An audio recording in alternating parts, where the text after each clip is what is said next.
Snow was already driving sideways across the Wyoming Valley when the widow stepped away from the only home her son had ever known. She carried her fever-weakened 8-year-old beneath the blankets, an axe at her side and a brass key clenched inside her coat. Past the frozen creek, beyond the lightning-killed pine. Then she saw it, a crooked tree bent into the shape of an S. She dropped to her knees and clawed through the snow until her fingers struck a flat stone marked with her father's carved cross. An iron-banded oak door emerged from the frozen earth, and the brass key fit the lock. They still tell it in Hollow Fork when the winters run long and the fire burns low. They say the widow walked into a blizzard with nothing but an axe and a fevered child on her back, and they say she came out with a whole valley cupped in her 2 hands. But before the trial, before the truth rose up out of the frozen ground like a river breaking its ice in spring, there was only a woman sitting in the dark, listening to a fist hammering her door before the sun had cleared the ridge. Willa Hargrove did not move at first.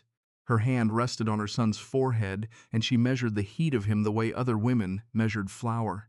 3 days of fever, 2 days where the boy could keep nothing down but broth and stubbornness. But the worst had passed. Eli slept easier now, his color turning from the gray of old ash back toward something living, his small fingers still curled around the nub of charcoal he had used. Before sleep took him, she had not yet looked at what he'd drawn. She would give a great deal in the days to come to have looked sooner. The banging came again, harder, the kind of knock that did not ask permission but announced a debt. She slid her wedding ring from her finger, pressed it once to her lips, and let it fall into the pocket of her coat. Tomorrow she would try to sell it. Tonight she only needed the men on her step to leave her boy in peace. She rose, wrapped her shawl tight against the cold that leaked through every seam of the little house, and she crossed the floor she and her husband had laid together in the 2nd year of their marriage. She knew the voice before she opened the door. Everyone in the valley knew it. Garrett Finch owned the only bank between here and Rawlins, held paper on half the ranches in Carbon County, and wore his charity in public the way a man wears a good hat, tipped just so for the neighbors to admire. 18 months had not dulled the memory of him at her husband's graveside, taking her cold hand in both of his warm ones, promising in that low church soft murmur that he would see her looked after. He had looked after her the way a hawk looks after a field mouse. She opened the door. Snow drove sideways past the frame, wrong-angled, cutting across the wind instead of falling with it. 3 men stood in her yard. Finch at the front in his long dark coat, cut wide across the shoulders, and behind him 2 hired guns she did not recognize, both with pistols riding their hips, both careful to study the middle distance rather than meet her eyes. Finch smiled the smile he saved for the collection plate. His apology for the early hour landed as soft as the snow and meant as little. When he asked to come inside, the single word she gave him hung in the frozen air, small and final. No. Something moved behind his eyes then. A flicker she had seen once in a barn cat watching a sparrow through a gap in the boards. The patient hunger of a thing that has already decided how the morning ends. Very well, he told her. He would say his piece where he stood. Her late husband, God rest him, had left certain obligations to the bank. She answered that Cale Hargrove had left no such thing. Finch produced a folded paper from inside his coat and held it toward her slowly, as though the gesture were a kindness rather than a blade. She took it. She read it twice. Her face gave nothing away, but somewhere, beneath her ribs, her heart stumbled and went still, because there at the bottom of the page sat her husband's name, curling neatly to the right, slanted the way a right-handed man leans into his letters. Cale had been left-handed since he could hold a spoon. His own mother had once tied his left arm behind his back to force the change, and it had never taken. His hand always worked itself free. Every note, every deed, every scrap he had ever signed carried that same backward lean, distinctive as a thumbprint pressed in wax. Whoever had drawn this signature had never once watched her husband write his own name, which meant they had killed him and forged it, or they had killed him because he would not sign it. Either way, the man who wrote it had put Cale in the ground. She folded the paper along its crease, returned it to Finch's gloved hand, kept her voice as level as a plumb line. How long did she have? Finch blinked, and she watched him recalibrate, watched him revise the scene he had rehearsed on the ride out, the one with weeping and pleading, and a grateful acceptance of whatever scraps he chose to offer. He got none of it. 48 hours, he told her, out of respect. Respect, she repeated, and the word tasted like rust. His jaw tightened by a hair's width. For her late husband, he said. She looked at him a long moment. Then she looked past him at the cottonwoods, along the creek, their branches motionless, and at the ice crystals drifting through the air between the trees, not settling, not falling, only moving crosswise against the grain of the wind. Her father had taught her to read that sign before she'd learned her letters. When the snow wandered alone, ahead of the weather, it meant the true storm was still a day or more behind, gathering its strength. "You've picked a poor week for this, Mr. Finch," she told him, and she meant more than the weather, though he could not know it yet. He followed her gaze and saw only trees. He looked back at her, and for the first time a small confusion crossed his face, the confusion of a man accustomed to being understood in only one direction. He touched his hat brim, gave her the 48 hours again as if repetition might restore his footing, and he turned his horse toward town. His hired men wheeled and followed. None of the three looked back at the house as they rode the frozen road down into the valley. Willa closed the door. She leaned her spine against it, shut her eyes, and permitted herself one full breath, drawn all the way down. Then she opened them and went back to her son's. Then she opened them and went back to her stirred. She knelt beside the low bed and pushed the damp hair from his brow, and only then did she let herself look at the drawing that had slipped to the floor beside his hand. He had sketched his father 100 times since the funeral, always the same kind face, the carpenter's apron, the broad, calm hands. Sometimes Cale smiled in them. Sometimes he only stood. Once he had been reaching down as if to lift the boy onto his shoulders. This one was different, and the difference stopped her breath. In this one, Cale stood with his back turned, one arm lifted toward a high shelf in a building she recognized from Eli's careful lines as the sawmill on the edge of town, and behind her husband, close behind, a second figure stood with both arms extended toward his shoulders on the verge of a push. The boy had left the man's face blank, an empty oval where the features should be. But the coat was drawn with terrible care. Long and dark and cut wide across the shoulders, the coat of a man who could afford to have his clothing shaped to his ambition rather than the other way around. There was only one such coat in the whole of Hollow Fork. She pressed her knuckles to her mouth. She had tucked her son in the night before with nothing at all beside his pillow, which meant he had drawn this in his fever, or in his sleep, in whatever country a child wanders through when his body burns and his father is 2 years in the ground. She lifted the paper, folded it into a small square, and slid it into her coat to lie against the wedding ring. 42 hours remained of the 48, and she understood already that she would need every last one. The boy woke as she rose, and his voice reached for her through the fog of the fever.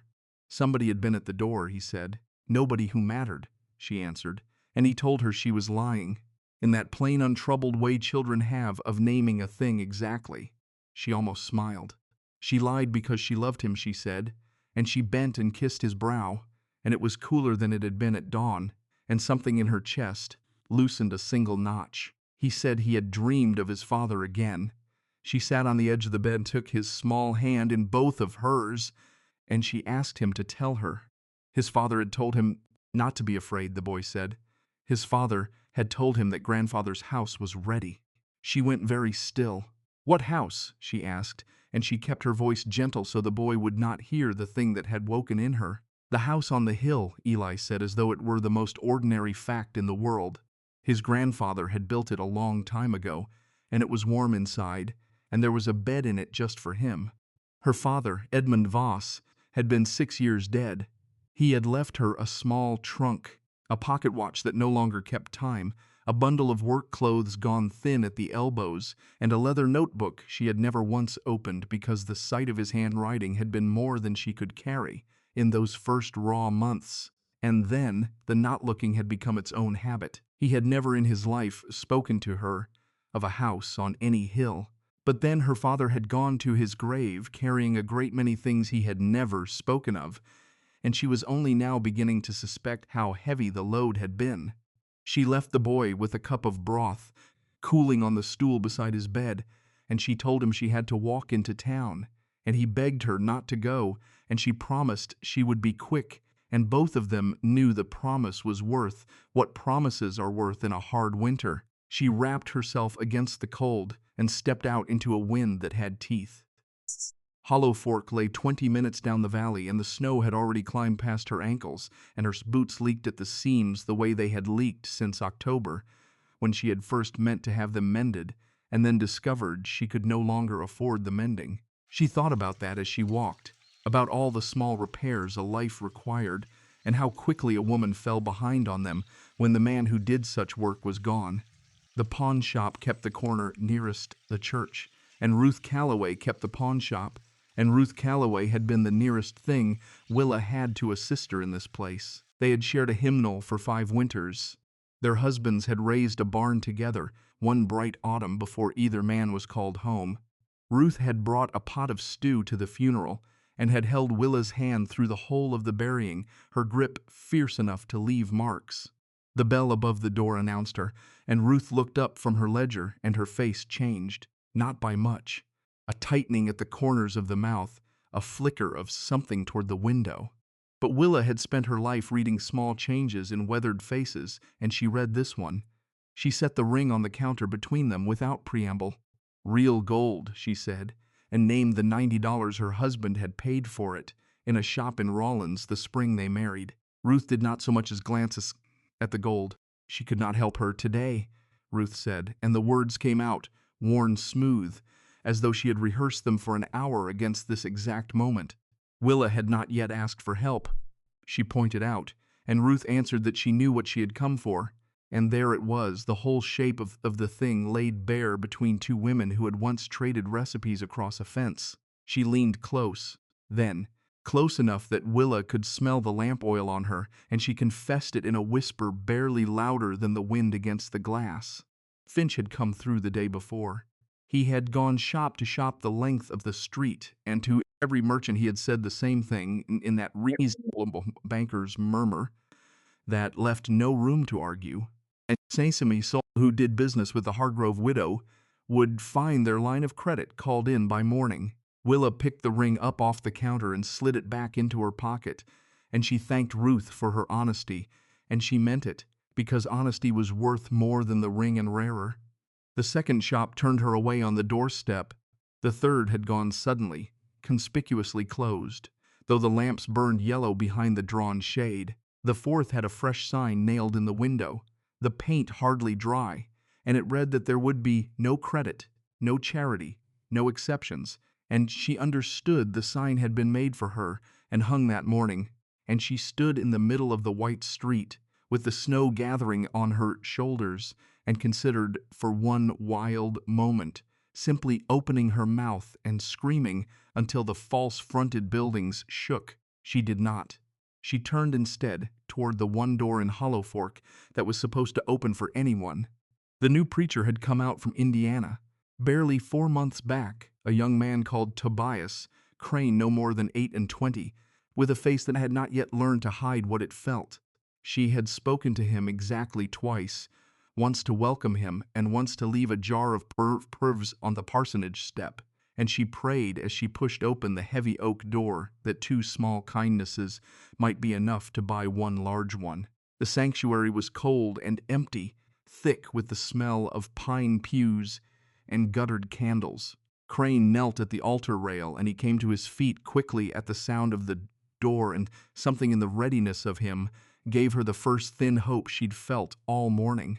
Her boy was sick, she told him, still weak, and she had to travel that day, only a few hours, and she needed someone she could trust to sit with him where it was warm. She watched the war move across his open face, watched him weigh the child against whatever Finch had come to threaten him with, because Finch had come to see him too. 2 days passed about several things, and the young preacher was honest enough not to hide it. She let the silence sit. Then she told him she was not asking him to choose a side. She was asking him to sit beside a sick child for one afternoon, and if he could not manage even that much, then this church was not the thing he imagined it to be when he'd knelt just now at its rail. The words landed. He took his coat down from the peg by the door and told her to bring the boy, that there was a bed in the back room and a stove and soup already on. She did not thank him because her voice would not have held, and she turned and went back out into the storm to fetch her son. The walk home ran longer than the walk down. The wind had risen and the snow come thicker, and though Eli weighed no more than a sack of seed, he weighed like grief in her arms, that peculiar heaviness a sick child takes on, as though sorrow itself had settled into his small bones. She bundled him in every blanket the house held, and carried him down through the white, speaking low into his hair the whole way, telling him he would mend, that they would both mend, that his father would have said so. She laid him in the little bed in the parsonage back room and kissed his brow, and he asked her to come back, and she told him always, and she meant that one with her whole heart. By the fading light of afternoon she stood before the last cabin on the western road, the one the whole valley had learned to look past, as though not seeing it might make it and its keeper disappear. August Pruitt had passed 70 the winter before. A carpenter once, a widower now, he had been her father's closest friend in the years before her father died, and he had not spoken a word to another living soul in the valley for the better part of a decade. She knocked. Nothing answered but the wind. She knocked again, and the door cracked open the width of a finger, and a single old blue eye considered her through the gap. "Go home," the eye told her. She said his name, said Finch had come to her door that morning with a paper, said the signature on it leaned the wrong way for the man it claimed to be. The door did not widen, but it did not close either. Her boy had drawn the day his father died.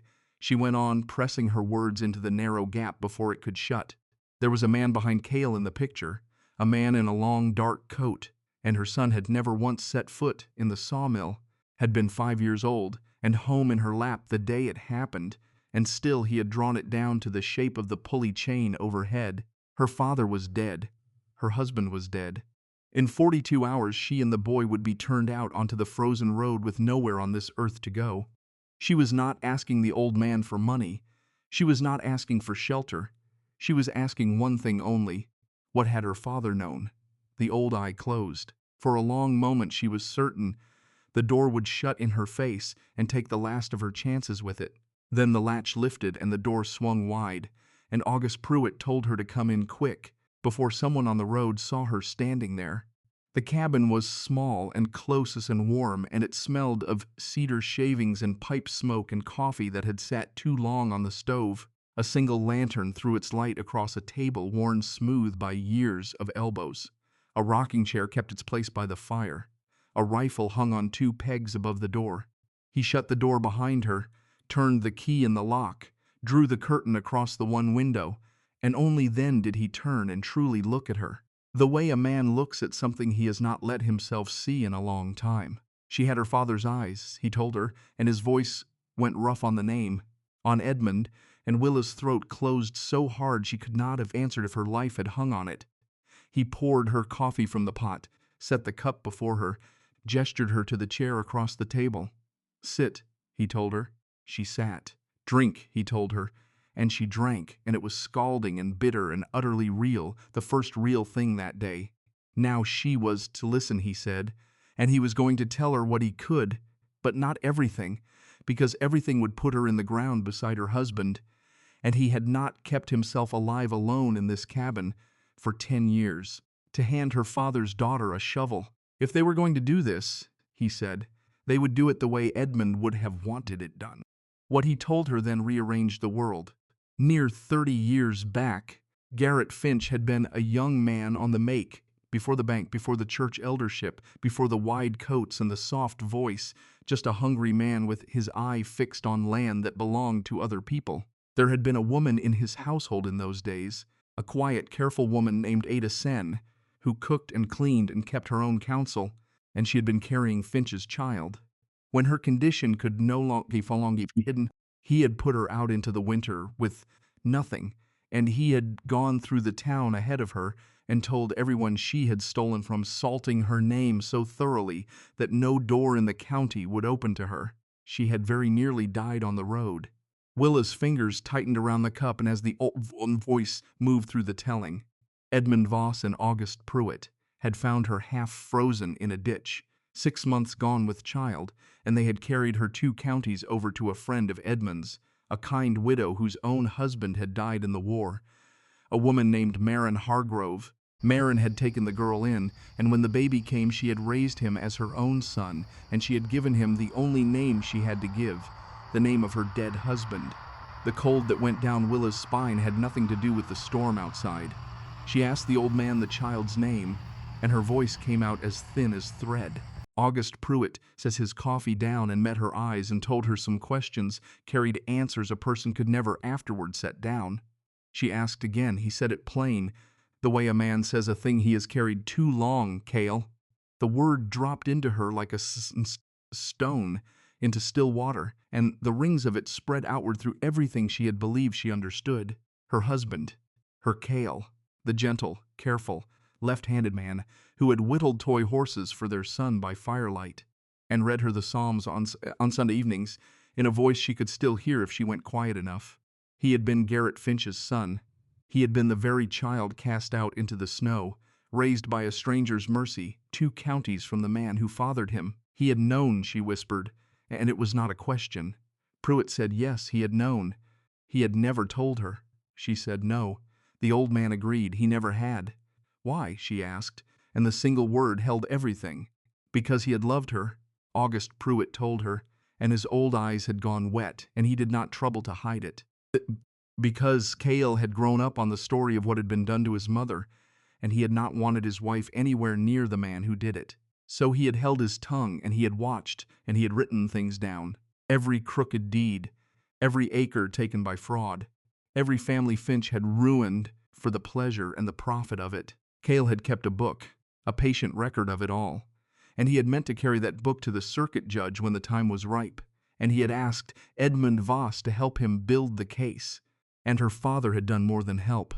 Pruitt reached into the pocket of his vest and drew out something small and cold and dull with age, and he laid it on the table in the lantern light between them, a brass key. Her father had given it into his keeping 8 years before, the old man said with an instruction that had the weight of a sacrament. If the day ever came, the key was to pass to Willa, only to Willa, not to Kay, not to any man in the valley, only to the daughter of Edmund Voss. She picked it up. It weighed more in her palm than a key that size had any right to weigh. Where? She asked. Where was the house? Burnt Saddle Ridge, he told her, above the creek, past the lightning-killed pine and the flat rock crossing stones, where a lone tree had grown up crooked, curved like the letter S against the sky. Her father had shaped that tree himself when it was a green sapling, had its trunk while the wood was still soft enough to take a new mind, and had tied it and loosened the rope each summer and drawn it tight each fall. 20 years of patient cruelty to a tree, 20 years of thinking so far ahead of the world that the world would never catch him. Beneath the tree lay a flat stone, and cut into the stone a small cross, the same mark Edmund had burned into the underside of every table and chest and cradle he had ever made. She would know it, the old man said, when she saw it. There was one more thing, he told her, and she was to fix it in her memory as though her son's future depended on it, because it did. When Ada Sen had given birth all those years ago, a midwife had attended her, an old woman named Della Stroud, and Della Stroud yet lived 2 towns to the east. She had kept the papers from that night, the birth record set down and signed in the mother's own hand, and Edmund had made certain of it, because Edmund had always said that 1 living witness was worth 10 who had gone silent in the grave. Della Stroud had been waiting the better part of 30 years for someone to climb her steps and ask her about that night. She had never forgiven Finch for what he had done to Ada, and she carried her anger still, banked but not cooled. Willa fixed the name in her mind, burned it there beside the brass weight of the key. She rose, and her legs did not feel entirely her own beneath her. She thanked him. He told her not to thank him yet, and when she asked why, he said that once she left, Once she carried that key out his door, Finch would come for the old carpenter next, because Finch did not leave loose threads, and August Pruitt was the last loose thread of the old days still breathing. "Come with them," she said. He shook his head. He was old, and he was slow, he told her, and he would only slow her down when speed was the one thing between her boy and the storm. But there was another use for an old man, he said, and his voice had gone quiet and certain. If he stayed, if he let Finch's men find him and let them believe he was the last one who knew anything worth knowing, then perhaps they would not look too hard for a widow and a child on a hillside no one had ever wanted. "He would hurt you," she said. "He might try," the old man answered, "but he had a rifle above that door and 30 years of this valley worn into his bones, and if he could buy her a single day's head start, then that was not the pitiful end of a lonely life. That was the best use he had found for one in a decade." She leaned across the worn table and kissed the old man's forehead the way she had once kissed her father's, and she told him he was a good man. He told her he was an old man, and the hour was late, and she was to go and fetch her boy and carry off only what she could bear on her back, and above all she was not to look behind her. She stood at the door with her hand on the latch, and one more question rose in her that she had not known she carried. Her father had never spoken of God, she said, but he had been a good man, and did the old carpenter think he had found his rest with the Lord? August Pruitt's old blue eyes caught the firelight and held it. If Edmund Voss was not in heaven, he told her, then heaven was a poorer and emptier place than he had ever let himself hope. She stepped back out into the snow, and the true storm had nearly reached the valley now, the wandering flakes of the morning grown into a solid driving wall. When she reached the parsonage, Tobias Crane met her at the door, and behind him she could see her son sitting up on the little cot, wrapped in a wool blanket, drinking something warm from a tin cup, his color better than she had dared to hope, his eyes clearer than they had been in days. He saw her, and he smiled, and said her name, and she went to her knees beside the cot and gathered him in. The young preacher cleared his throat behind her softly and asked whether he might have a word apart. She settled Eli and followed Crane into the empty sanctuary, and he turned to face her, and his face had gone pale as tallow. The boy had drawn something while she was gone, he said. He had given the child paper and a pencil only to keep him quiet and occupied, and the boy had bent over it for the better part of an hour and then had folded it and pressed it into the preacher's hands with an instruction too solemn for 8 years old. He had said his mother needed to know. Crane drew the folded sheet from inside his coat and held it out to her, and his hand was not entirely steady. She unfolded it, and the breath went out of her body. It was the sawmill again, but rendered now with a detail that no fever, no dream, no accident of a child's imagination could account for. The great saw blade at the center, the pulley slung overhead, the stacked lumber, the churned mud on the floor, the very lay of the light through the high windows. And 2 figures once more, her husband with his back turned, one arm reaching for the shelf, and behind him the second man. But the face was no longer a blank oval. This time the boy had drawn it whole and unmistakable, every line of it Garrett Finch. Not creeping, not startled, not caught in some ambiguous nearness that a kinder eye might explain away. Both hands flat against her husband's shoulders, pushing. She pressed her hand hard against her mouth. She pressed Donnie beneath her, and the room canted beneath her, and Crane caught her elbow to steady her. Had the boy ever been to the mill? He asked her, and she told him never, not once. Had he seen a photograph of it, a drawing, anything? No, she said. He had been 5 years old the day his father died, and he had been home in her arms, too small even to attend the burying, and there was no way under God's heaven that he could have known the shape of that place, or the truth of what had happened inside it. Then how, preacher said, and it was hardly a word at all. She folded the drawing along its creases and slid it into her coat to lie against the first one, against the ring, against her own hammering heart. She did not know how, she told him, and she would likely spend the rest of her life not knowing. But she would spend that same life believing that her husband had been trying somehow, from wherever the dead go, to make the truth known to a living soul, and that her son had been the only one in the valley quiet enough to hear him. Crane crossed himself slowly and he asked her what she meant to do. She looked at the young man for a long moment, at the pale, honest face that had risked its own precarious place in this town to sit an afternoon beside a sick child. She asked him whether she could trust him. He said yes without hesitation, even if she asked him to keep a secret. Yes, even if the secret put him in danger.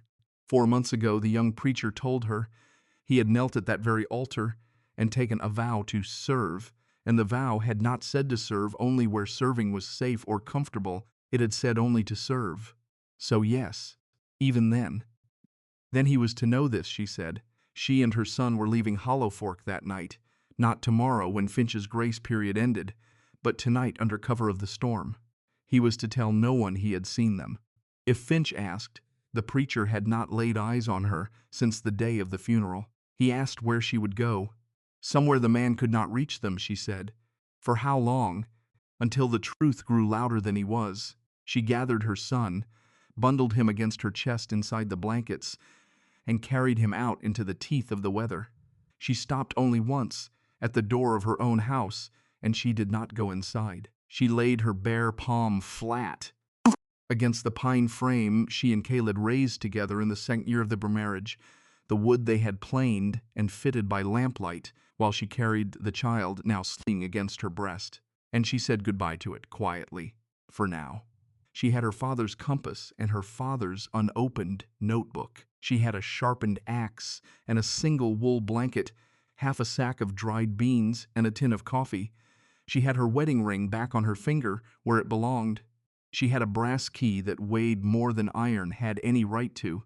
She had a folded drawing pressed against her heart and a sleeping boy warm against her neck. And she had 42 hours dwindling toward 40 before the man in the wide dark coat would return to burn whatever he could not sell. She stepped off her own porch into the wind and the white and the deep narc, and within 100 yards the storm had swallowed her whole. The lights of Hollow Fork vanished behind a wall of driven and no living soul in the valleys saw the widow and her child go, and later, when it mattered, not one of them could say with any certainty the hour they had gone. The frozen creek waited for her where the outline of the land dropped toward the water, and Willa crossed it on the flat stones her father had shown her the summer she turned 7, a lifetime and a valley ago. She could feel the ghost of his hand closed over hers even now, could hear the low instruction in her ear, as clearly as if he walked the ice beside her. This stone girl, not that one.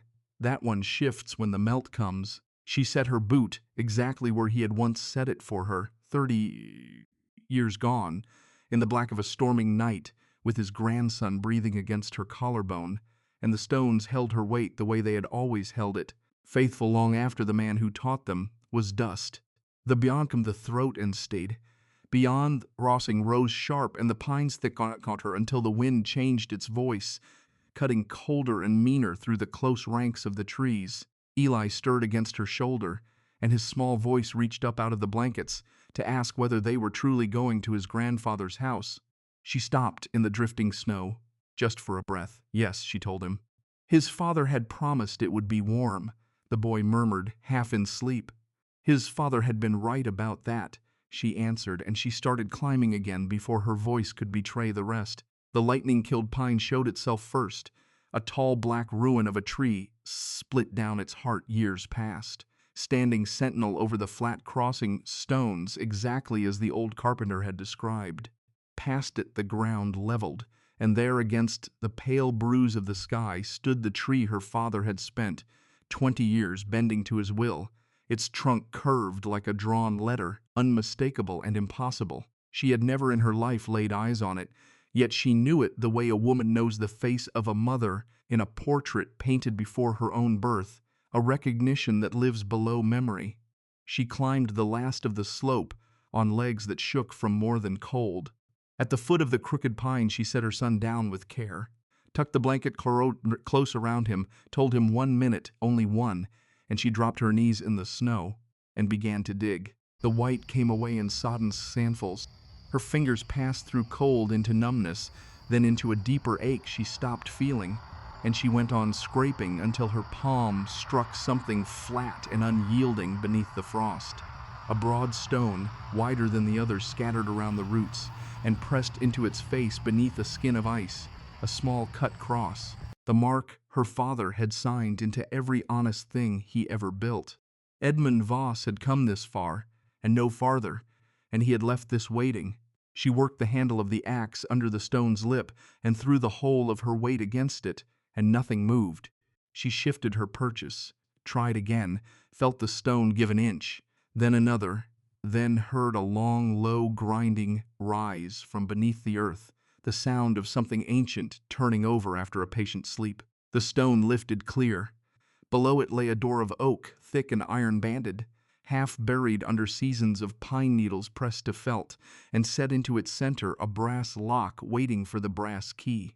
Her hands shook so violently she nearly lost the key in the snow before she could fit it home. It turned. The door groaned upward on its hinges, and warm air rose to meet her face, not the warmth of any fire, but the deep-held breath of a place sealed against the cold for years, the exhalation of a room that had been waiting a long time for someone to come. Steps descended into blackness.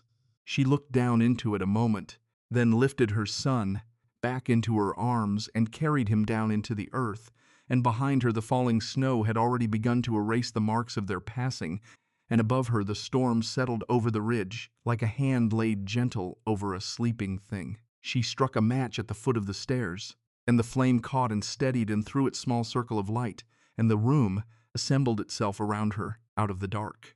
Stone walls fitted so close a coin could not have slid between the courses. A low ceiling carried on beams shaped by hand. A floor of packed earth swept clean, swept as though the sweeper had finished only yesterday, as though her father had brushed away the last of the shavings, climbed his own stairs, and gone home to live out 6 more years, with this secret warm and ready beneath the hill. To the left a small stone hearth stood laid, with split wood dry as old bone. To the right shelves marched back into shadow, and on them jars of preserves, sacks of beans, coffee bound in waxed cloth, salt, flour, smoked meat sealed against the air in oiled skins, a rank of candles, a rank of matches. 2 narrow iron pipes climbed through the ceiling to carry air down from somewhere on the hillside above. Her father had planned even for breath. He had planned for everything a body could need, laid it all by, and told no living person. Her legs went out from under her. Stayed. She sat down hard on the swept earth, with her son still cradled against her, the match burning toward her fingers, and she got a candle lit before the flame reached skin, and then she wept. Not the loud grief of the newly bereaved. Something quieter and older, the low, steady weeping of a woman who had carried too much for too long and had finally found a place to set down a corner of the load, because he had known. 6 years past she had held her father's cold hand in the gray morning light and thought that he had left her, that he had gone and left her alone with a young husband in the ground and a valley full of turned backs. He had not left her alone. He had left her this. Eli woke and told her it was warm, wonder plain in his small voice, and she pressed her lips to the crown of his head and told him his father had known it would be, that his father had been right about a great many things she was only now learning to count. She laid a fire the way her father had taught her hands to lay one, small and tight, never larger than 2 spread palms, and the kindling took, and the flame climbed the split pine, and above her the iron pipes gave their soft steady pull as fresh air slid down into the room from the buried hillside. Everything worked. Every piece of it answered to its purpose exactly as the dead man had designed. She melted snow in a tin pot, salted it, crumbled in dried mint from a jar labeled in the small square hand she would have known anywhere, and she held the cup to her son's mouth, and he drank the whole of it down, the first full cup he had taken in 3 days. Deep in the night, when the fire had settled into a bed of steady red coals, she saw the crate against the far wall, half tucked beneath the lowest shelf, hidden under a fold of canvas. She rose without waking the boy, laid him on a low bed built into the corner that she had not marked until now, because a wool blanket lay folded across it in a pattern of stitching she knew in her bones. Her mother's work, her mother 18 years gone, her father had kept that blanket through every hard year, had carried it up this hill, had folded it just so, and left it waiting on a bed he built for a grandson he barely lived to meet. She drew it up over the sleeping boy and turned to the crate. The canvas lifted away easily. Beneath it lay papers bound in leather, a stack of volumes, and she took up the topmost with hands gone very still and opened the cover to a single line in her father's hand and a date, the year 1869. 20 years of a man's life. 20 years of small, neat writing set down season after season. 20 years of everything Edmund Voss had never once said aloud to a living soul. She sat down at the fire's edge and began to read. The early pages held only the ordinary marrow of a life. Weather, the price of milled lumber, a neighbor's cow delivered of a healthy calf, a cousin dead of fever, down in the Missouri country. The unremarkable paper trail an aging man leaves without ever meaning to say a word that matters. Then, near the close of the first volume, a name broke the surface. Garrett Finch had come to the mill. The entry read, wanting to buy the North 40 acres off the Wembley widow, and she had refused him, and he had not taken the refusal well. Willa's finger stopped on the line. She turned into the next volume, and Finch was there again, then again, then again, a name recurring like a stain that would not wash out. Each time a different family, each time a different loan called or a different parcel coveted. Each time the same grim shape beneath the particulars, a death, a fire, a signature surfacing out of nowhere, a widow suddenly setting her mark to papers she plainly could not read, a farmer gone from the county between one midnight and the next, a homestead standing empty by the thaw, a new fence walking across a boundary line no honest man had ever agreed to move. Her father had been keeping the tally for 20 years. Quietly, faithfully, in a hand no one would ever think to search, Edmund Voss had been counting. The coded that stopped her heart, then the entry that stopped her heart dated the spring of 1878, the season her husband had first come into the valley. A young man had arrived at the mill that day, seeking work as a carpenter, the entry said, and had given his name as Cale Hargrove, and had claimed a farm outside Rawlins for his home. He carried his mother's eyes, her father had written, and beneath it, as though the pen could barely form it, God help me, he carries her eyes. Edmund did not believe the boy knew what he was, did not believe anyone had yet told him, but the boy would learn it in time because sons always did. And so Edmund meant to hire him and teach him and keep him close, because the day Finch discovered the child was alive and grown, that boy would be a dead man walking the earth. She read it 3 times over. Her husband, her gentle whittler of horses, her quiet truer of Sunday psalms, had walked into that mill a stranger and been recognized on sight by the one man in the county who knew the whole truth of his blood. And instead of fleeing the valley where his father lived, like a crowned king, Cale had stayed. He had put down roots in the very ground his father salted with fraud. He had courted and married the daughter of the man who had once carried his own mother out of a snowbank, and not one of the 3 of them had ever spoken the thread that bound them. The entries that followed traced the shape of a conspiracy of decency. Her father and her husband laboring side by side at the mill through the long days, meeting after dark in the barn, comparing dates and names and deeds, cross-checking against court records. Cale had ridden all the way to Rawlins to copy out by hand. 7 years they had built the case, brick by patient brick. 7 years, while she baked their bread and rocked their child and lifted her voice in the hymns on Sunday. The 2 men she loved most in the world had been quietly assembling the rope meant to hang a monster, and she had known none of it. She reached the entry dated the 3rd of February, 1886, and her hands went cold on the page. Cale had come to him that night, her father had written, certain now that Finch had set eyes on him. He had seen Finch's man, Wade Innes, ride slow past the mill twice in a single week, looking marking. Edmund had told the boy to stop coming to the house, to hide the book where no living hand would stumble on it, and Cale had answered that he already had, that he had given it into the keeping of Ezekiel. Willa stopped on the name, Ezekiel, the old preacher, dead these 4 months, cold in his grave before Tobias Crane ever rode in from the east. Her husband had trusted the record to the old man, and the old man had died, and no one had thought to wonder what lay hidden in the parsonage when they cleared it. Wherever Cale's book had gone to ground, it lay concealed, still, tucked into some corner of that old house that no searcher's eye had troubled to find. She marked it in her mind. She could not go back for it herself, but another might. She turned the page, and there was the last entry, dated the 2nd of March, 1886. Cale was dead, her father had written. They said the saw had taken him, said he had leaned in wrong. But her Cale had never once in his life leaned wrong at a saw. He had been born with wood in his hands and the whole of its danger in his blood. Willa must not know. The entry ran, "Not yet, not until she had grown strong enough to hear it without breaking clean through." God forgive him, Edmund had written.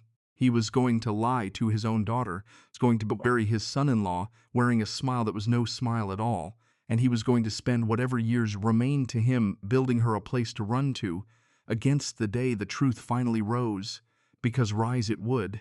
Truth was a slow river. Her father had written in the last lines his hand ever set down. It moved unseen beneath the ice, and no one heard it passing. Then, one spring it broke through and carried the whole hillside away with it. She closed the volume. She sat unmoving while the fire ticked and settled beside her, and her son breathed his slow, untroubled breaths in the corner, and somewhere far above the buried room the storm went on turning, though she could no longer hear it. She could hear only her father's voice, patient across the years, telling her what water did to ice given time enough. She wiped her face, rose, kissed the boy's warm brow, and crossed to the shelves, and she took down a jar of her mother's peaches, sealed in wax 6 years before and still bright as a July afternoon, and she spooned some into a bowl for Eli to find when he woke, and then she sat down again by the coals to wait for a morning that would arrive without a rooster or a window to announce it.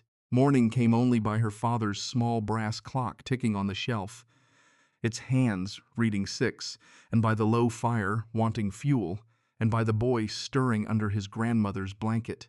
He surfaced from sleep slow, the way a swimmer comes up from a great depth, and he looked from the fitted stone to the fire, to the loaded shelves, to the little bed his grandfather had built 2 decades before his birth, and he said, very softly, that it was just as his father had told him. She fed him peaches, then bread toasted over the coals, then weak coffee thinned with snowmelt, the way Cale had once made it for him on bitter mornings, and he drank every drop. And he dumped the throat and finished. He looked up at her with eyes clearer than she had seen in a week, and asked whether he was better now. He was getting better, she told him. Because of the house, he asked. Because of a great many things, she said. She spent that day learning the whole shape of what her father had left her, because the sooner she understood it, the sooner she could decide how to use it.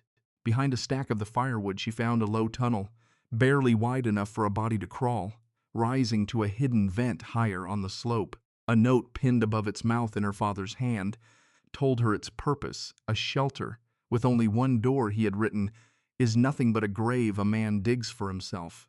Behind a false panel in the rear wall she found a second store of provisions, winter clothing, and a pair of boys' boots sized for a child of 9 or 10, bought years ago against a grandson her father had barely known. She pressed the little boots to her chest and did not weep, because the boy was watching her from across the room, and there are burdens a mother carries dry-eyed for her child's sake. She found the rifle last, cleaned and oiled and wrapped in cloth, 2 boxes of cartridges laid beside it. She had not fired a rifle since she was 15, when her father had taught her in a wheat field behind their old house, telling her she might never need skill, but that if the day ever came when she did, she would need it desperately and would have no time to learn. She checked the piece, loaded it, and set it above the door where the old carpenter kept his own, not because her hands wanted the weight of it, but because her father had wanted her to have it within reach. By the afternoon, Eli was strong enough to sit unaided and to ask for paper, and she found him a small blank notebook on the shelf and gave him a nub of charcoal, and she watched his hand move across the page with its old fierce concentration, and she thought that this was the true thing her father had built. Not the walls, not the shelves, not the clever pull of the vents, This, a living child, breathing in a warm room, drawing on clean paper, safe. That was the whole of what the dead man had labored to raise beneath the hill. The knock came just after dark, 3 slow raps, and she was on her feet, with the rifle in her hands before the sound had finished, her son already silent behind her, understanding without being told. The raps came again, 3 more deliberate. Then a voice she knew reached through the oak. Willa Hargrove. It was August. The breath went out of her in one long shudder of relief. She climbed the steps, cracked the door, and there stood the old carpenter waist deep in the drift, wrapped in a coat too large for the shrunken frame inside it, his face gone gray as slate, his eyes bright as struck flint. She hauled him through the door, barred it behind him, and he stumbled down the steps to sit heavily by the fire, his gaze moving slow around the fitted stone walls while the old tears gathered. He built it, the old man breathed, wonder and grief tangled together. In the words, the stubborn son of a gun actually built it. He had known Edmund was raising something.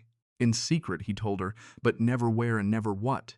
She put coffee into his shaking hands and asked why he had come, when he had sworn he would stay behind to draw the wolves. He had meant to stay, he answered.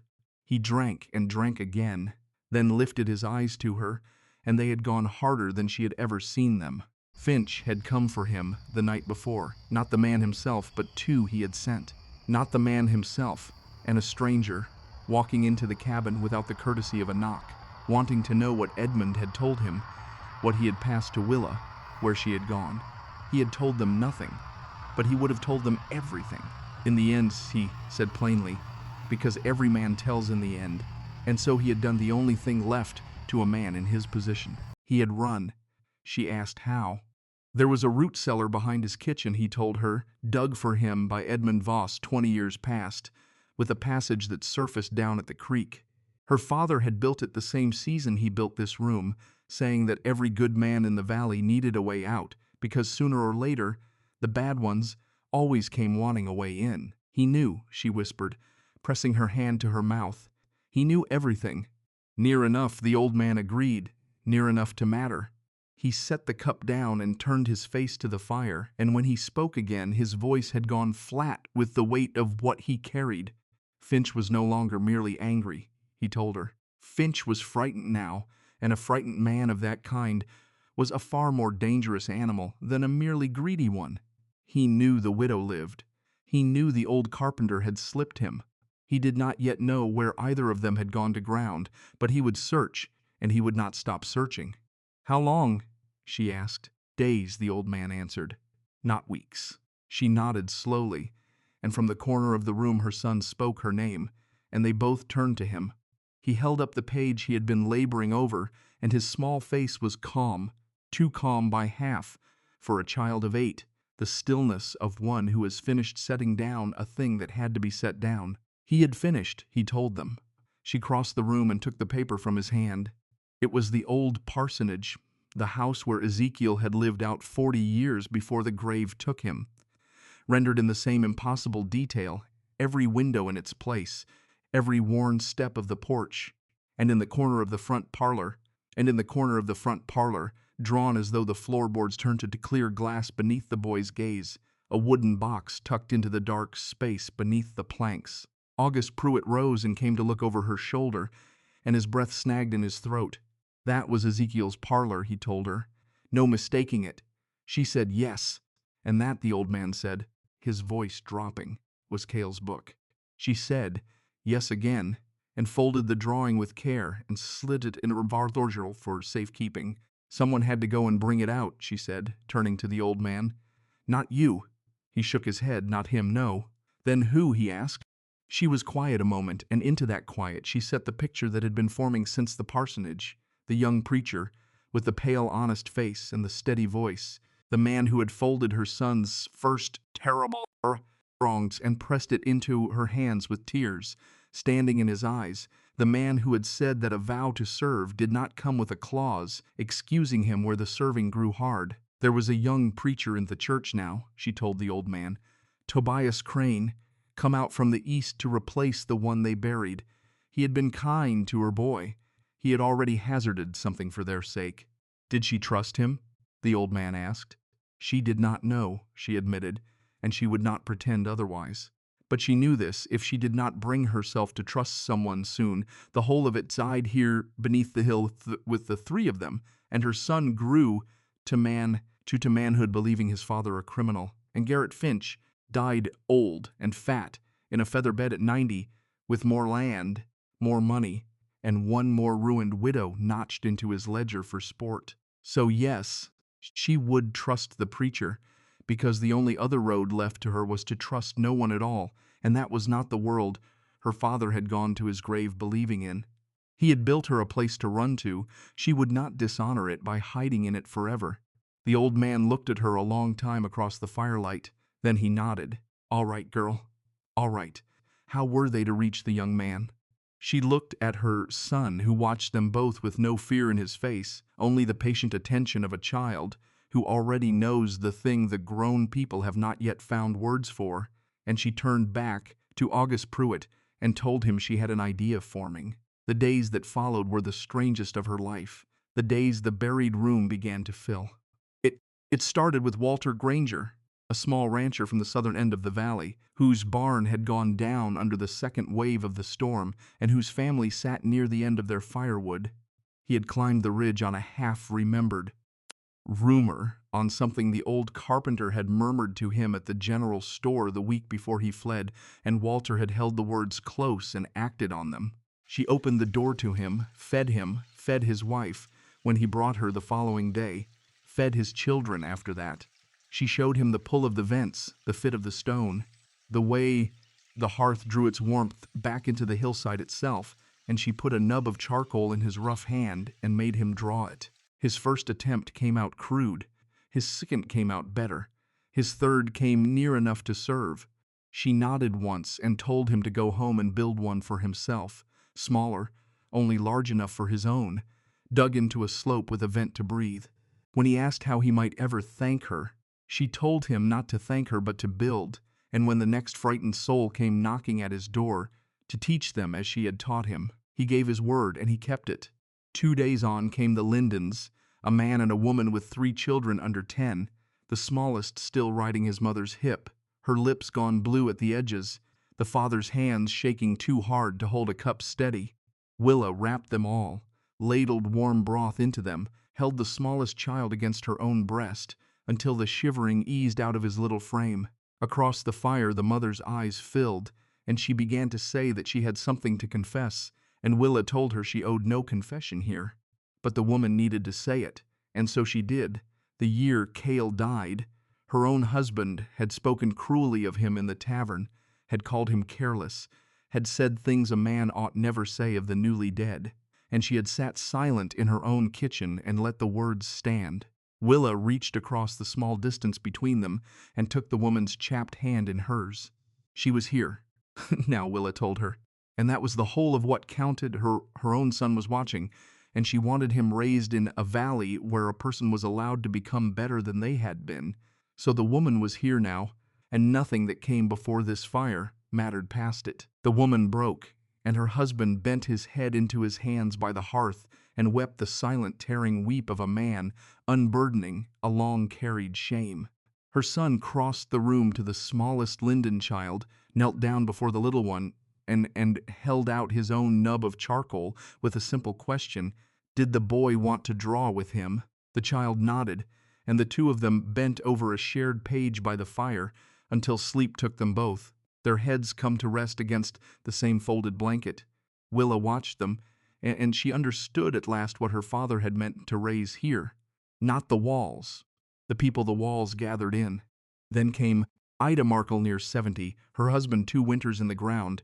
Her chimney cracked through in the storm's first week, so that she had begun feeding her own furniture to the stove to keep from freezing. She arrived with a scarf wound round her hands in place of mittens, and a bundle of kindling roped to her back, gathered as she climbed so that she would not come empty-handed. Willa drew her inside, and the old woman balked at the fire, saying she had not come to take. She was not taking, Willa told her. She was giving, and there was a world of difference between the two, and the old woman was to sit down before Willa sat her down herself. Ida sat. Willa brought her soups and a chair drawn close to the flames and a blanket laid across her knees, her mother's blanket, and the old woman ran her wrinkled fingers along the stitching and looked up sharp. "That was Vera Voss's needlework," she said. Willa went still. She had known her mother, then. She had shared a pew with Vera Voss. For 20 years, the old woman told her, had held Willa herself on the day of her baptism, small as a loaf of bread, and had watched a great bear of a man like Edmund weep openly over the christening of his own daughter. Willa sat down slow on the packed earth beside the old woman's chair, telling her she had never known that. There was much she had never known, Ida answered, and that was what came of losing the ones who knew you before their time. The old woman took Willa's hand and held it in a grip thin as paper and strong as wire. She had been wrong for a long time, Ida told her, wrong for 20 years. When her Henry had died, the whole of this town had turned its back on her. Every soul she had ever nursed or fed or rocked to sleep on her own front porch, and she had carried the bitterness of it like a stone in her mouth every morning, since tasting it before she tasted her own coffee. And here sat the widow Hargrove, turned out of her own house, driven up a mountain in a blizzard with a sick child on her back, feeding an old woman peaches out of a dead mother's jar. They were her mother's peaches, Willa told her. That only made them worth the more, the old woman said, not the less. She did not want to die bitter, Ida told her, her grip tightening. She wanted to die like this, in a warm room, with another living hand held fast in hers, because that was what her Henry would have wished for her, and she had not understood it until this very night. Far below them in the valley, Garrett Finch was beginning to grasp that the ground was shifting under his careful feet. His men brought word of cabins standing empty, where families had lived, a week before, of smoke rising off hillsides that had never in memory held a house, talk at the general store that died the moment his shadow crossed the threshold. A widow he had counted as good as vanished had not vanished. An old carpenter he had believed cornered had slipped clean away. A small boy he had never once bothered to notice had been putting things onto paper that no child could have seen, and Burnt Saddle Ridge, the useless spine of rock where nothing grew and no one built, had begun somehow to breathe, steady and quiet and alive. He called his hired men into the back room of the bank and told them to find her, that he did not care what the finding cost. He was breathing too fast. His collar had gone too tight, and he undid the top button of it, a thing he never did, and Wade Innes stood by the wall and watched him do it and said not one word. Innes had lived in this valley a long time. He remembered a woman named Ada Sen, put out into a winter road near 30 years gone. He remembered a young man riding in to take work at the mill and carrying a face he had seen once before on a woman freezing in a ditch. Innes remembered a great deal, and he offered none of it aloud. He only touched his hat and walked out into the cold. But at his own kitchen table that night, he poured himself a whiskey and studied his own two hands for a long while, and he said to the empty room that he was tired, bone-tired, of working for that man. He told no one yet, but something in him had begun quietly to hunt for a door of his own. On the 7th night the knock came again, and it was no measured triplet of raps this time, but a frantic pounding that brought Willa up with the rifle leveled, her son gone still behind her against Ida Markle, the old carpenter risen to her shoulder, the lindens pressed to the far wall with the mother's arms spread wide across all 3 of her children. She cracked the door on the storm, and a young man stood there, sunk to his knees in the drift, his coat torn open, his face bled white, a leather satchel clutched against his chest as though it were the one thing anchoring him to the earth. Tobias Crane lifted his eyes to her, and they had aged a decade in a week. He had it, he told her, the words coming ragged through cracked lips. He had Cale's book, drawn up out from under the parlor floor, exactly where the boy's picture had shown it lying. He had it in his hands, and Finch knew that he had it, and Finch was coming.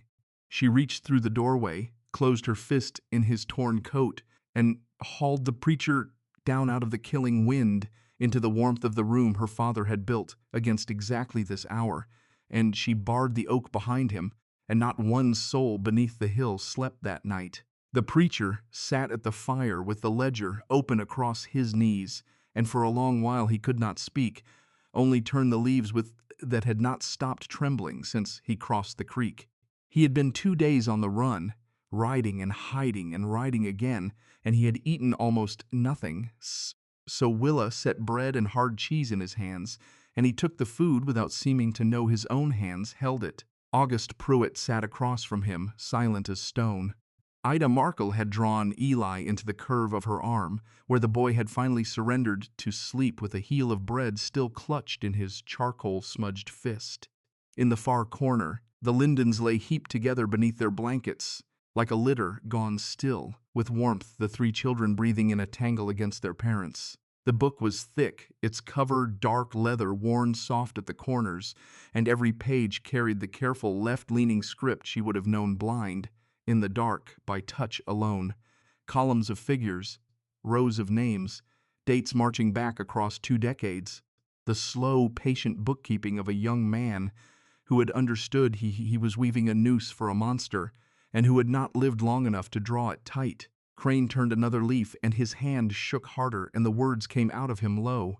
There were 37 families set down in these pages, he told her. 37 farms. 37 signatures. Every one of them forged, every one of them lifted in the same manner hers had nearly been lifted, every acre of it taken by her husband's own father across 22 years. She shut her eyes against the number. 37. Not her house alone, not her land alone, not her Cale alone laid in the ground for what he knew.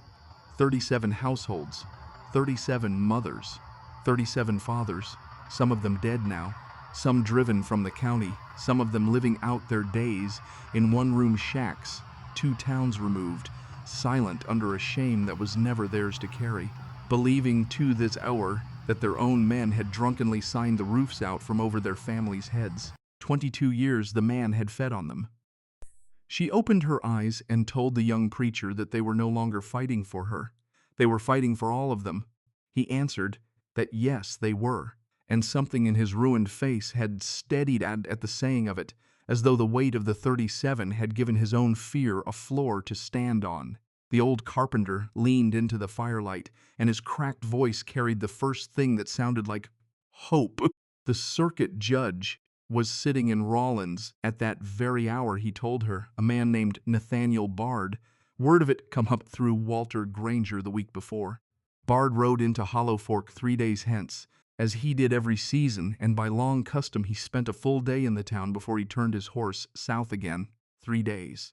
Willa looked into the fire and turned the number over, and it was at once too long and far too short, because Finch knew now that the ledger had surfaced, knew the preacher carried it, and a frightened man of Finch's make did not sit on his hands for 3 days while the ground opened beneath him. They could not wait for the judge to come to them, she said. The old man told her plainly that she could not ride to Rawlins in this weather with a child on her back. Not her, she agreed, and she turned to Tobias Crane. He met her eyes across the fire, and he did not look away, and he said the words before she could ask them of him. He would go. She told him he might die on that road, the cold alone enough to take a man who faltered. Perhaps, he answered, but he had spent 2 hours bent over that book, and he was young, and he had a sound horse under him, and he had passed 4 months in that town being a coward, and he found he was done with it. From her place by the coals, Ida Markle murmured the only benediction the moment needed, half to herself, that here at last was a man. There was one thing more, Willa told him. 2 towns east lived a woman called Della Stroud, the midwife who had brought Cale into the world 30 years gone, and she kept the birth record still, folded into the leaves of her Bible, signed in Ada Sen's own hand. She had been waiting the better part of her life for someone to ask. Crane wrote the name on the inside board of the ledger. When he reached Rawlins, he was to tell Judge Bard of her, to name her a witness, to see her carried to Hollow Fork for the reckoning. She would come, the old carpenter said. She had been ready 30 years. The preacher closed the book and looked up at her with tears, cutting clean tracks through the grime of 2 days' hard travel. When his own father had sent him east to seminary, he told her the old man had given him a single charge to carry, that he would preach 100 sermons across his life, and only one of them would ever matter, and he was to watch for that one, and know it when it came.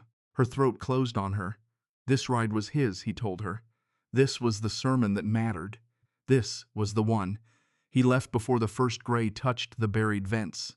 She packed his saddlebags with her own hands, dried meat and a tin of coffee, and 2 blankets, and a copy of a letter she had set down by candlelight and sealed with wax off her father's shelf, addressed to the judge in a hand she prayed carried more steadiness than she felt. She led out the old carpenter's mountain horse, shaggy in its winter coat, calm-eyed in the wind. If they stopped Tim on the road, she told the preacher, then the book both together in the same fire, and then ride and ride, as far as the horse would carry him. He nodded and climbed into the saddle and looked down at her through the driving flakes already gathering on the brim of his hat. If he did not make it, she was to see his mother. He said she was to tell his mother back east that he had not been afraid at the end, that he had finally understood the thing his father spent a lifetime trying to say. She reached up and took his gloved hand in both of hers and gripped it hard. He would make it, she told him, and when he did, he would come back and stand in that pulpit the rest of his living days and tell this story to children of his own. He smiled at her through the tears, wheeled the horse, and rode into the white until the storm folded shut behind him, and she could no longer make out horse or man. She stood on the ridge until there was nothing left to watch, then went back down the stairs to begin the hardest labor of all, which was waiting. For 3 days she kept the room alive, sustoed, and stayed.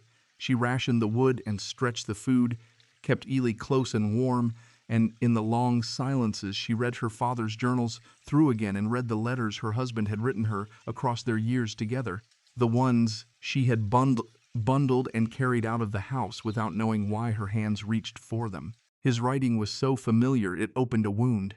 If he were ever late coming home, one letter read, she was not to wait up, not to fret, only to kiss their boy goodnight for him and sleep, for he would be with her as long as the Lord allowed, and after that he would be with her still, because love did not know how to leave off being love. Press the page to her moods. She pressed the page to her mouth. He had known then. He had known all along that some evening he might not come back through the door, and he had written the words down so she would have them in her hands on the day the mill took him. She whispered into the crown of her sleeping son's head that his father had been given time, only never enough of it, and that she meant to spend every hour left to her, making certain the thing he started did not die where he had fallen. On the 4th day a rider came up the ridge, and it was not the old carpenter's horse returning. This mount was larger, a cavalry animal breasting the drifts, its rider alone, gray-bearded, wrapped in a long dark coat, with a star of tarnished silver pinned to the breast of it. Willa watched through the hidden vent, and beside her, the old man pressed his eye to the gap and drew a sharp breath. That was Judge Bard himself, come in the flesh. Crane had reached Rollins. She climbed the steps and opened the door, and Nathaniel Bard swung down out of the saddle slow, his knees cracking audibly in the cold. But his eyes, when they found hers, were bright and hard and quick. Her preacher had ridden into Rollins at midnight. Past Treechots, Nahonder, half dead in the saddle, the ledger buttoned inside his coat, and her letter gripped in his teeth, and he had told the judge the whole of it before he pitched over into the arms of the hotel man. Was he alive? She asked, and the fear of it hollowed her voice. He was alive, Bard answered, Abed at the hotel, and he would live to preach again. Her knees loosened beneath her, and she caught herself on the frame of the door. The old judge looked at her with something between iron and mercy. Now was she going to invite a frozen old man in out of the weather, he asked, or was he to stand in the drift and freeze solid while she wept over good news? She nearly laughed, the sound cracking out of her raw and unfamiliar, and she stood aside and bid him enter. He came down the stairs into the warm and looked slow around the fitted stone, and every face in the room turned up toward him. Ida Markle and the old carpenter, Walter Granger, come back that morning with fresh bread under his arm, the whole Linden brood, a dozen souls gathered under a hill. Bard took the hat from his head. This was not what he had expected to find on a Wyoming ridgeline, he said. She answered that it was not what she had expected to find there either. He held her eyes a long moment, then told her to sit him down by that fire and tell him the whole of it, from the very start, leaving nothing out. So she told him. The paper Finch had carried to her door, the signature leaning the wrong way for a left-handed man. The drawings her son had made of a room he had never entered and a killing no living eye had witnessed. The brass key passed to her by an old man in a locked cabin. The room her father had spent 20 secret years raising beneath the hill. The journals, and Cale's true blood, and Ada Sen turned out into a 30-year-old winter. The ledger and its 37 ruined families, and Della Stroud, waiting 2 towns east with the proof folded in her Bible. Bard's brows climbed at the name. He knew it, he told her. He had known it above 20 years. The woman had written to him once, long ago, saying that if ever a soul came up out of Hollow Fork, asking after that old business, he was to send for her without delay. Willa stared at him. He had dispatched a rider to fetch her. The moment the preacher gasped out her name, Bard said, before ever he mounted to ride here himself, and the old midwife should reach the town by the following evening. She sat down slow on the bench by the fire. Her father used to say that truth was a slow river, she told the judge, that it ran unseen beneath the ice. Bard's weathered mouth bent into the ghost of a smile. Her father had the right of it, he answered, and he had been the ferryman working that river the better part of 30 years. Sometimes the ice held longer than a man could bear to watch. But when at last it broke, it took the whole hillside down with it, and no power on earth could hold the water back once it started to run. He fixed her then with a look that pinned her where she sat. He was going to ask her a thing, he said, and he wanted the truth of her answer. What did she want out of this? She blinked at him. Did she want the man hanged? He asked. After what he had done to her husband, after all of it, was it the rope she was after? Willa turned her face to the fire. She looked at her son sleeping across the room, at Ida with her wet eyes, at the old carpenter with his hands folded quiet in his lap, at Walter Granger standing by the door with his hat turned round and round in his fingers, as though he stood already in a church. No, she told the judge. His brow lifted. No, she said again. Then what, in God's name, did she want? She rose and crossed to the shelf and took down her husband's ledger, and she laid it into the judge's hands. She wanted 37 families to have their homes returned to them, she said. She wanted her son to walk the length of the main street of Hollow Fork without one soul in it calling him the get of a criminal. She wanted Garrett Finch seated in a courtroom while every name was read into the air, one after another, until he had heard the whole roll of them, and she wanted him made to look on the faces of the people he had gutted for sport, and to sit there knowing, at last and beyond any lie he could tell himself, exactly what he had done, and beyond that, whatever the law required, for she was no officer of the law, only a widow. Bard closed the book slow. She was, he told her, the most dangerous kind of woman the Lord ever made. What kind was that? She asked. The gentle kind, sighed he, says, that has finally taken all it means to take. The trial was set 2 days on, and word of it moved through the valley not by any crier or posted bill, but the way water moves through cracked stone, seeping cabin to cabin, ridge to ridge, carried in low voices at back doors. Every family named in Cale's book heard it. Every household that had lain awake for years, wondering whether the papers signed against them had been real, heard it, and they came. On horseback and in wagons and on their own 2 feet, through the melting drifts, down from farms burned to the sills, off homesteads carved away acre by stolen acre, out of the lean-tos that were all that remained of what had once been proud spreads of land. By the dawn of the trial day the road into Hollow Fork ran full, not marching, only moving, a slow deliberate river of people in worn wool and cracked boots, flowing down toward the town that's back on so many of them for so long. Willa walked among them with her son at her side. Eli wore the boots his grandfather had bought against a boy not yet born, and he held his mother's hand, and he did not once drop his eyes to the ground before him. The town watched them come, and the town went still. Merchants stood in their doorways. Women froze on their porches, with their hands gone slack in their aprons. Children pressed their faces to the cold glass. Ruth Calloway stepped out from the pawn shop onto her step, something small held closed in her fist, and she met Willa in the middle of the frozen street. She had taken this from the house, Ruth said, opening her hand on the gold wedding ring. The night Finch's men went through it, looking for the book, she had told them she found nothing worth the taking, and she had coded against her and stayed. And she had carried it against her heart for a week, not knowing if the widow would ever come back down off that mountain to claim it. Willa looked at the ring, then at the woman who had risked her own roof to keep it safe, and she took it and slid it home onto her finger. She thanked her, and Ruth broke, saying she was sorry, so terribly sorry, for the shut doors and the whispered warnings. Willa drew her into her arms and told her, quiet against her ear, that she was here now and that was what counted, and then she walked on. They held the reckoning in the church, for there was no other roof in Hollow Fork wide enough to hold what had come.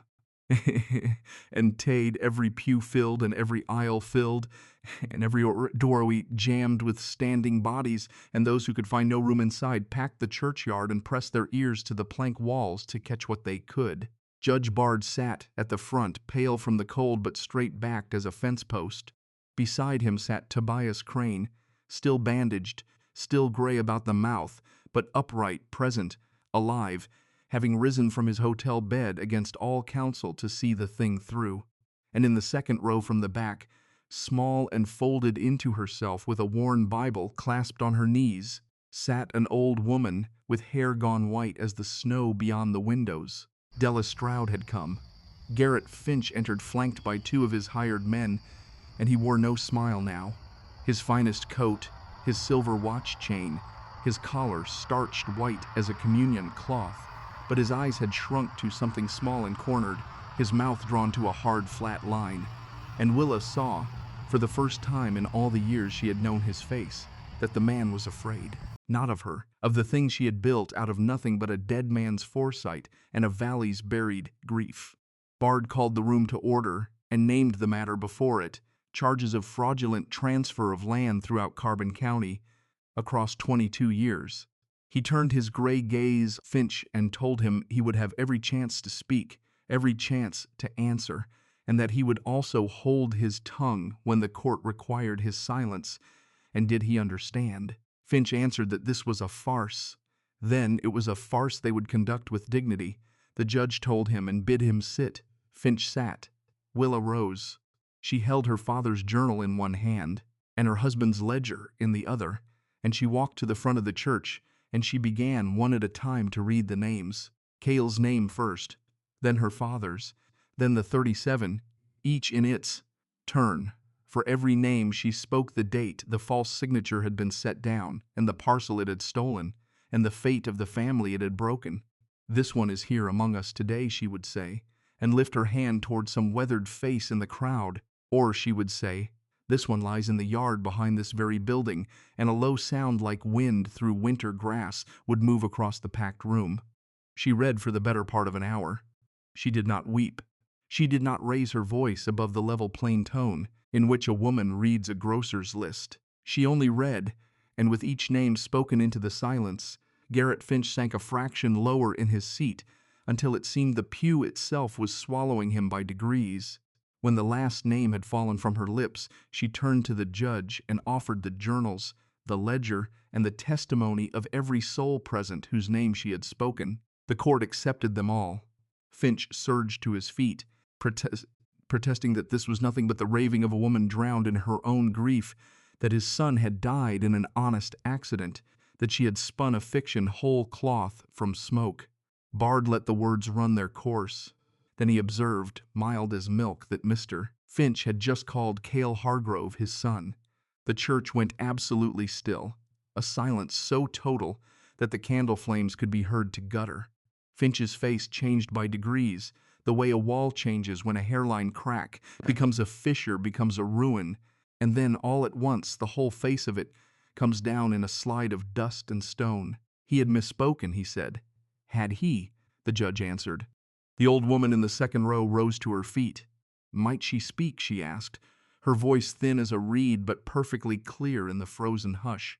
Bard bid her come forward, and the whole of the church turned to watch Della Stroud make her slow, bent way up the aisle, her hands trembling on the worn Bible, her eyes clear as spring water above the shaking. She had been the midwife of this county. 41 years, she told the room. She had delivered a child in a kind widow's kitchen 30 years past, come this April, and she had kept the record of that birth folded in her Bible from that night to this, because the mother had made her swear it, saying that one day the boy would need to know whose blood ran in him, that one day the truth of it would matter. She lifted a paper from between the leaves, yellowed and soft with age and altogether real. The mother's name was Ada Sen, she said, and Ada had owned no surname of her own that winter, freshly cast out of a house into the cold, so she had taken the name Hargrove from the good widow who sheltered her, whose husband had died in the war. Ada had set the words down in her own hand, and beneath the line marked for the father's name, in that same hand she had written 3 words, Garrett Finch. The room did not gasp. It did not cry out. It only breathed altogether, one long, slow exhalation, the sigh of a whole valley that had suspected a thing for 30 years, and had at last, this frozen morning, been told it plain. Bard took the paper from the old woman's shaking hand and studied it a long moment. "Why now?" he asked her gently. Della Stroud looked at Willa, then at the boy standing quiet at his mother's side, and she answered that the little one had told the truth in a picture, and she had kept her own truth folded in a Bible for 30 years, and she could not sit another day in her house while a child proved braver than she had ever dared to be. She sat back down. Bard laid the record on the table before him and turned to Finch and asked whether he had anything to say. Finch opened his mouth and nothing came out of it. His hand, resting on the back of the pew before him, had begun to tremble like a leaf in current, and into that silence the boy let go of his mother's hand and walked forward. Willa reached after him, breathed his name, but he did not stop, only crossed the whole length of the aisle to stand before the pew where Garrett Finch sat crumbling, and he looked up into the ruined face of the old man and spoke so clearly the whole church heard him. He was his grandfather, the boy said. Finch made no answer. He knew it, because his father had told him in a dream. The boy went on, had told him the old man had done a bad thing, had done many bad things. Finch's eyes filmed and shone, but he did not blink. The boy said he was not angry. He wanted to be angry, but he was not. He was only sad for the old man, because when he died there would be no one to weep for him. Finch made a sound then, small and broken, as though something long petrified inside him had finally given way. His mother would weep, the boy said, because his mother wept for everyone, but no one else in all the world would, and he thought that was the very saddest thing there could be. Then he turned and walked back to his mother and took her hand again, and no soul in that church so much as breathed. Bard cleared his throat once, then again to steady it. The court found, he pronounced, that a systematic and long-sustained pattern of fraud had been worked against the people of Carbon County by Garrett Finch. Every contested transfer named in the ledger before him was struck void from that hour. Restitution would commence at once. Finch would be taken into custody to await formal criminal proceeding. He turned his gray eyes upon Willa and asked whether she had anything she wished to add. She looked at the small, broken old man. Finch had become, in the space of an hour, at the water tracking down the folds of his face, at the fine coat gone suddenly too large for the shrunken thing inside it. "Yes," she said, "one thing. She wanted no restitution paid to herself beyond the deed to her own home. She asked that the whole of Finch's holdings be gathered into a public trust, to give back what had been stolen, to raise a proper school, to carry the county's families through the hard winters yet to come, to tend the old, to keep Della Stroud in comfort the rest of her days, for the truth she had carried so long alone." The church began, softly, to weep. Her son did not need his grandfather's money, she told the room. Her son needed only to grow up in a valley where no living soul was made invisible. That was the whole of the inheritance she cared to leave him. Bard bowed his head and gave it the force of law, so ordered. The night before they took Finch south, he sat alone in the upper room of his own bank, a room no other had entered in years, and he drew from the bottom drawer of his desk a thing he had not let his own eyes rest upon in 30 years. A small image behind cracked glass, a young woman with bright eyes and a shy, careful smile, Ada Sen as she had been the year he cast her out. He looked at it a long while in the guttering candlelight. He did not weep. He set it down, poured a measure of whiskey, and did not drink it. He had known, every day of 30 years, precisely what he had done to her, and he had chosen every day to go on. That was the thing that made the boy's small mercy unbearable. For Finch could not tell himself he had not understood. He could only sit in the ruin of it and receive.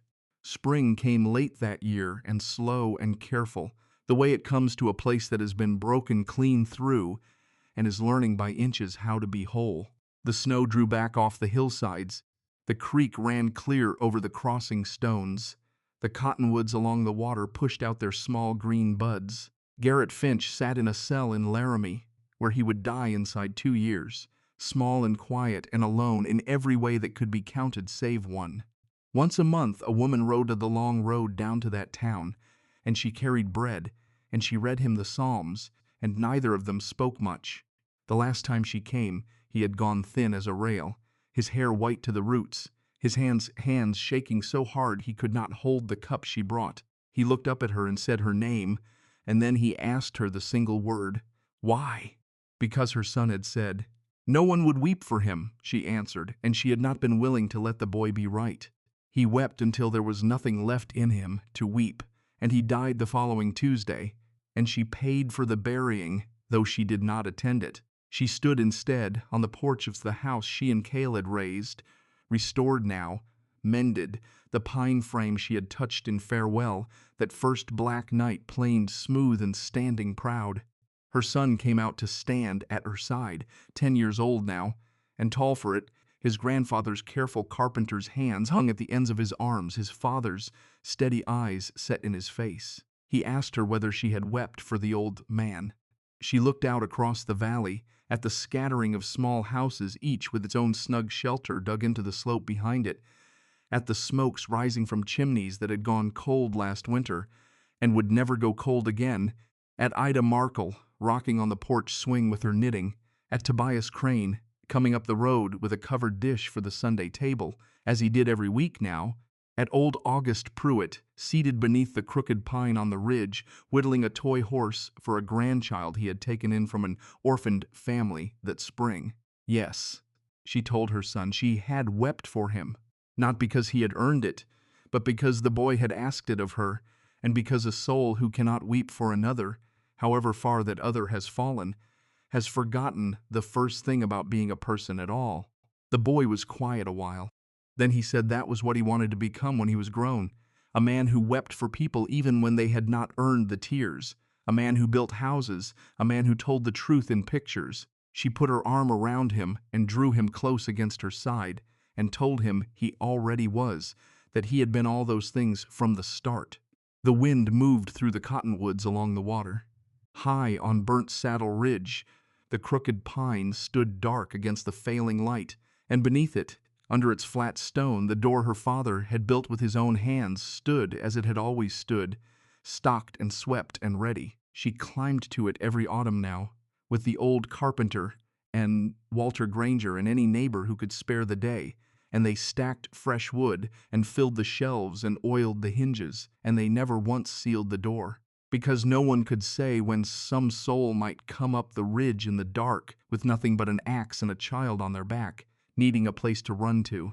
She looked up toward the ridge and spoke low so that only her son might hear it. "Thank you," she said to the man. 6 years in the ground, for the room, for the peaches, for the blanket kept 18 years, for bending a tree across 2 decades so that a lost woman might one night know where to look, for being a father who never once stopped being a father, even after the earth had closed over him.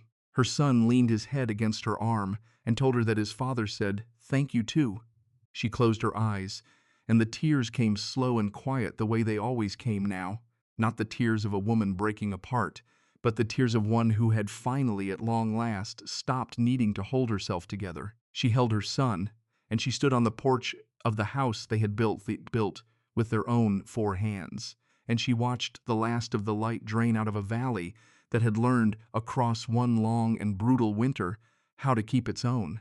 Long after their names had worn down to whispers, carried on the autumn wind, the shelter beneath the crooked pine on Burnt Saddle Ridge still stood, warm and stocked and unlocked, exactly as she had left it. And every year, when came the first hard wind out of the mountains, and the leaves went brittle, and the cottonwoods stood bare against the sky, some soul in the valley would pause in their work and look up toward the ridge and remember.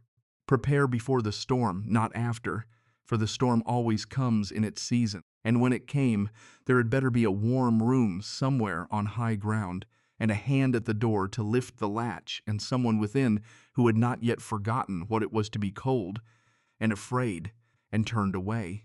That was the promise Edmund Voss had built in fitted stone. That was the promise Cale Hargrove had died to keep whole. That was the promise Willa Hargrove had carried up a mountain in a blizzard and kept alive with her own 2 hands. And that was the promise Eli Hargrove, who grew to be the finest carpenter Carbon County would ever know, would one day pass down whole into the keeping of his own children. The door on the hill, always unlocked, always warm, always waiting for whoever came next up out of the dark.